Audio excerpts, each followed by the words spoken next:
Galing akong shift guys, 17 hours. Tapos dumaan ako dito sa office. Kasi meron na yung mga insurance namin. Health insurance, tapos yung sa dental.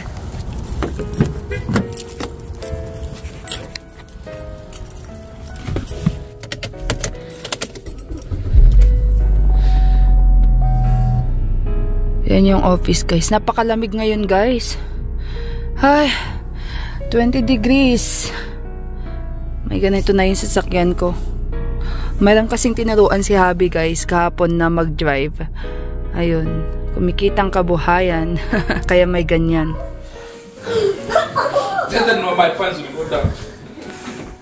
Pancake for breakfast. Ayan. And tea. Baby Bunso is there. Luto ako ngayon guys. Hindi ko na video kanina. Naggisa ako ng cabbage na may pork. Tapos ito naman, nilaga ko lang siya. Pata. Tapos ipiprito ko bukas. And then ito, chicken na caldereta. Medyo may sabaw guys kasi gusto nila Habi yung medyo may sabaw. Ayaw nila ng malapot.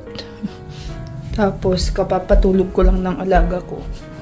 Tulog siya. Busy ki. Tignan nyo naman ang buhok ko. Ngarag.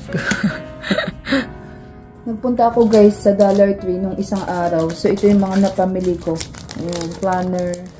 Tapos ibang mga gamit na gagamitin ni Nathan. Ganyan. Para magsulat, mag-drawing.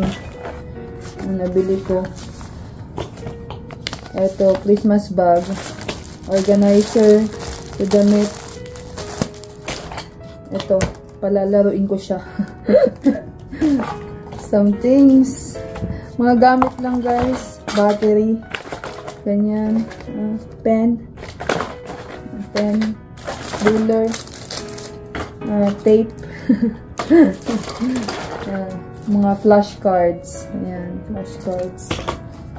Then, some batteries. Glue. Saka ito, nilagyan ng kung anong connect. Buksan na natin guys itong nabili ko na envelope challenge. May mga envelope siya sa loob guys. Ayan, 1, 2, 3, 4. Subukan na natin ilagay yung ibang cash. Ayan. Lagyan natin $100. Number 1. Siyempre.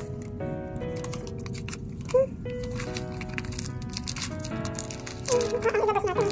And then, another $100.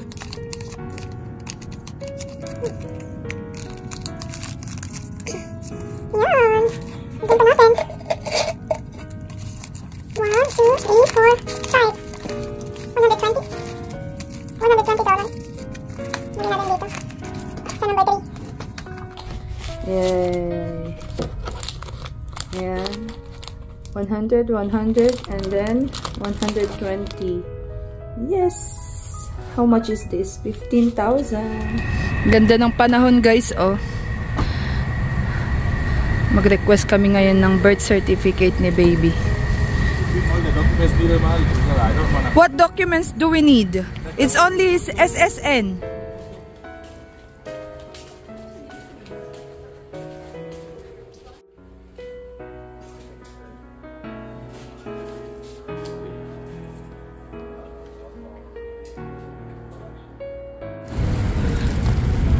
We are here in post office. Oh my God! You see, that's what that button was like. Post office. We are going to schedule the passport appointment of Baba Ethan. Hello po. Andito kami sa post office. Hello po. Who's gonna get passport today? You? Hi.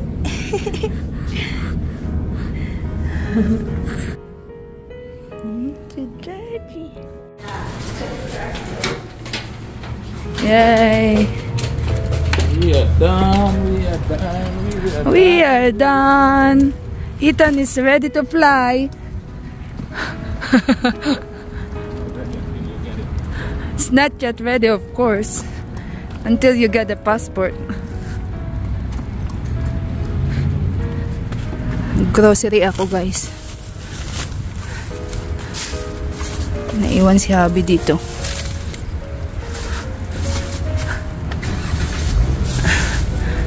Yes. Banana. Ay. Ayan. Uwi na kami. Ako siguro mag-drive.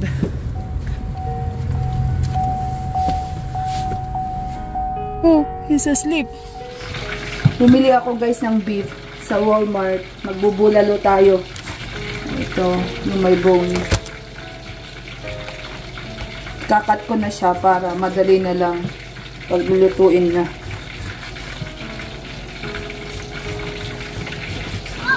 Ayan, niluto ko na, guys, ang pata. Diyan.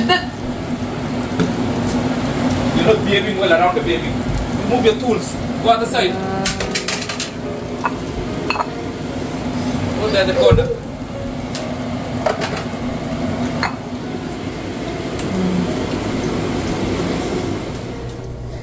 Ginabi na ako, guys.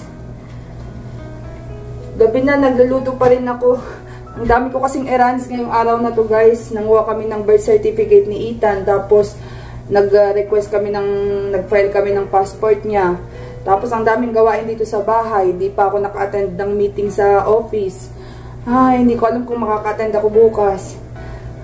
Nendo talaga dito sa ibang bansa, guys. Dapat super mom.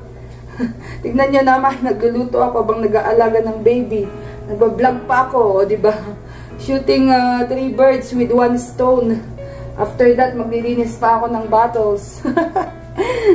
Mahal kasi, guys, kumuha ng kasambahay dito. Pag kukuha ka ng kasambahay, wag na lang mag-work kasi halos lahat ng sasahurin, mapapang sahod mo lang sa kasambahay, no? So, better na, ayun, sariling sikap. Kaya kami ni Habi, palitan lang kami, guys, pag nasa work ako, siya naman mag-aalaga sa mga baby. But I make sure na lahat ng mga kailangan niya naihanda ko na bago ako papasok sa work. Ay, my gosh. Tulog pa si Nathan, yung panganay ko. Si Habi naman, gagawa ng sasakyan sa labas. Pero mamayang 11 PM, papasok siya. May pasok siya sa work. Ako ang bantay sa mga bata hanggang bukas. Hi guys! Lovely people! How are you guys doing today? Hindi ako masyadong nakapag-vlog, guys, these past few days kasi medyo kumakate yung lalamunan ko, guys. And ayan, nag-snow na kahapon. Pangit ng panahon, guys. And then may sipon ako konti. Also, itong bunso ko, si Ethan, meron siyang lagnat. Kagabi, guys, hindi niya ako pinatulog. Kapag ibababa ko siya, umiiyak-iyak siya. So, wala akong gaanong tulog, guys. Ayan, ganyan talaga dito sa US. Syempre, wala namang ibang aasahan. Ako lang. Ayan. Kung wala si Habi, ako lang. Kaming dalawa lang talaga ni Habi. Hindi rin naman namin makuha, guys, yung nanay ni Habi dito kasi matanda na. Para tulungan kami. And then, I've lost my mom way back 2008. It's been 15 years na wala na akong nanay, guys. So, ganito kasi ginagawa ng ibang mga Pinay, guys, or Filipino here in the US. Kinukuha nila yung kanilang mga nanay para makasama nila. Kahit papaano magbantay sa mga anak, ganyan. Pero ako, guys, wala na kasi akong mama, wala na akong nanay. So, wala akong kukunin. So, wala talagang choice. Ako lang talaga, guys, sa mga bata.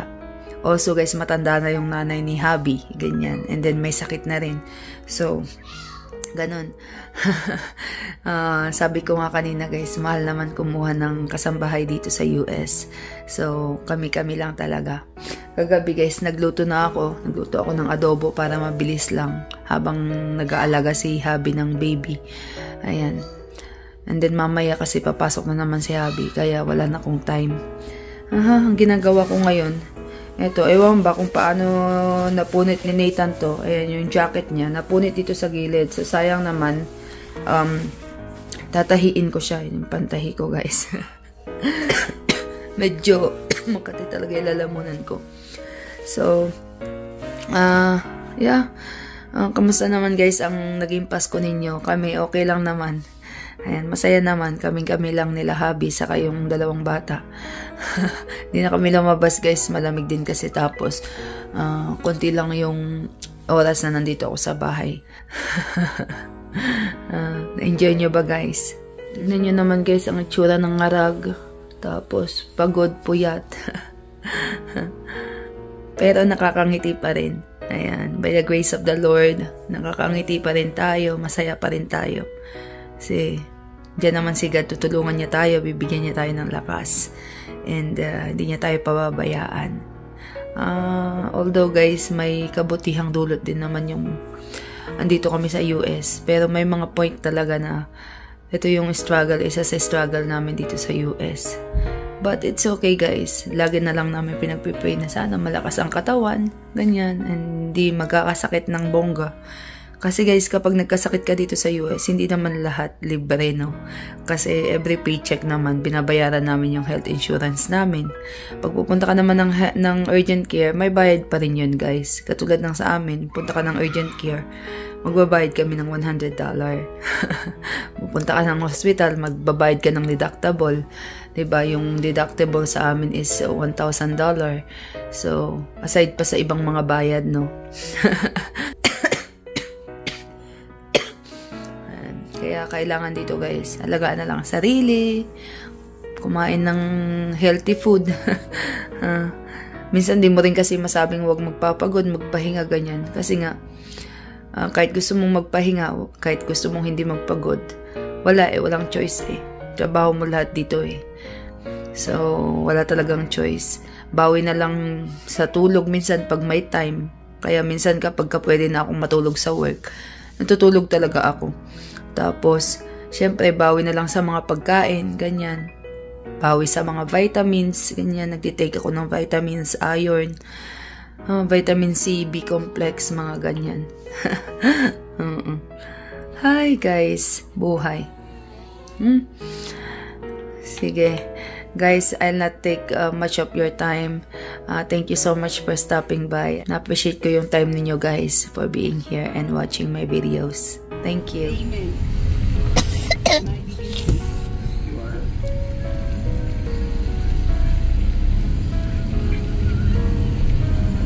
Dumaan kami guys dito sa Bass Pro. Nagtingin lang ng Christmas light, tapos bumili kami ng popcorn. Maulan guys. Isa na to excited. Masaya siya sa mga light.